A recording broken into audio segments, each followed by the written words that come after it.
नमस्कार दोस्तों, मैं अंकुर उपाध्याय स्वागत करता हूं आप सभी का आपके अपने YouTube channel share market analysis में। दोस्तों यहां पे मैं आप सभी के साथ बात करूंगा यस बैंक के स्टॉक के बारे में और अपने आप में बहुत इंपॉर्टेंट डे है आज के सेशन में यस बैंक के लिए। क्या है ऐसा और क्यों मैं ऐसा कह रहा हूं, दोनों ही चीजों को कहीं ना कहीं आपके सामने जस्टिफाई करूंगा, दोनों ही चीजों के बारे में आपको डिटेल्स दूंगा। सबसे पहले मैं आपको यस बैंक के स्टॉक के बारे में बताऊं, उससे पहले मार्केट का update. Bank Nifty 765 points down trade कर रही है।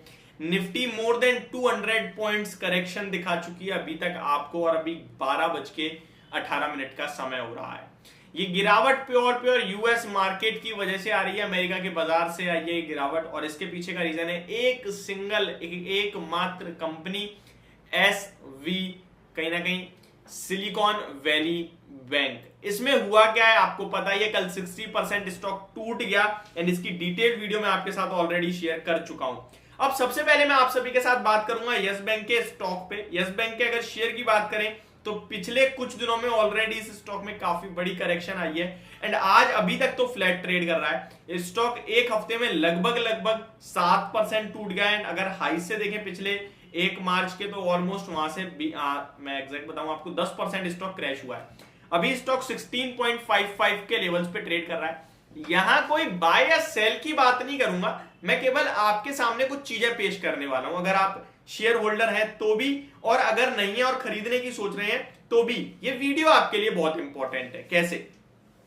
सबसे पहले मैं आपको बता दूं, यस बैंक आज यानी कि 10 मार्च 2023 आज की तारीख है जब ये वीडियो शूट कर रहा हूं, और कल है सैटरडे, फिर है संडे, यानी कि 11 और 12 मार्च की है छुट्टी बाजार में, और 13 मार्च को शेयर खुलेगा और 13 मार्च इस स्टॉक के लिए बहुत बड़ा दिन है। आपको याद होगा आज से 3 साल पहले जब यस बैंक में घोटाला हुआ था और बैंक पूरी तरीके से खत्म हो गई थी, तब आरबीआई सामने आया और आरबीआई ने कहा हमें इस बैंक को बचाना है, और बाकी की सब बैंकों से कहा कि इसमें निवेश करो। तो सबसे बड़ा नाम जो सामने आया था वो था SBI, state bank of India का, जिन्होंने ऑलमोस्ट 46% का इस बैंक में स्टेक लिया, निवेश करा, और काफी बड़ा निवेश था वो अपने आप में ही।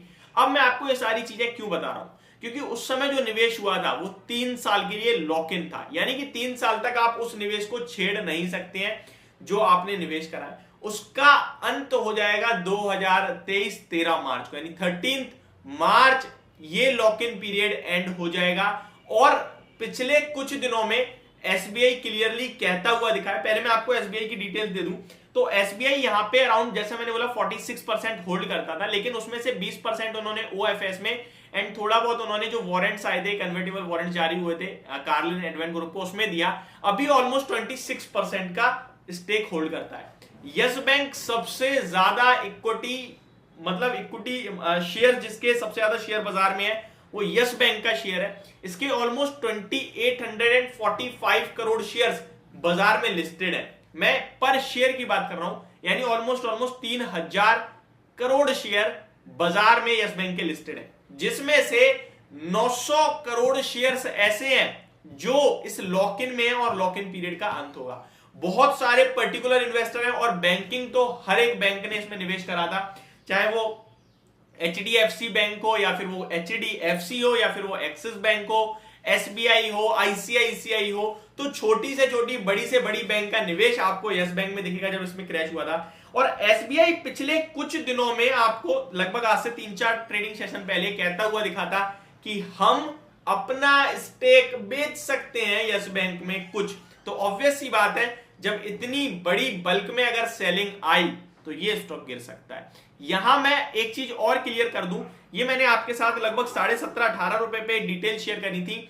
अभी स्टॉक वहां से करेक्ट ऑलरेडी हो चुका है, इस प्रेशर में आ चुका है, और ये चीजें बहुत सारे निवेशकों को पता चल चुकी हैं। तो यहां बेचना क्या सही होगा, ये टोटली डिपेंड करता है आप पे। मैं इसके बारे में नहीं बोलूंगा, क्योंकि मैंने जब बोला था वहां से करेक्ट हो गया, तब मैंने आपको बोला भी था कि लेना बिल्कुल नहीं है, बेच सकते हैं बेचना चाहो तो। अब एक चीज आपको नोटिस कर लेनी है, वो ये, स्टॉक में कोई भी उछाल आएगा मंडे से, वो केवल और केवल एग्जिट के मौके होंगे, और फ्रेश एंट्री अभी इस स्टॉक में अगले 1 महीने बिल्कुल मत लेना, क्योंकि बहुत सारे ऐसे निवेशक हैं, बहुत सारी ऐसी बैंक हैं जिनका निवेश था और 3 साल के लिए वो लॉक इन थे।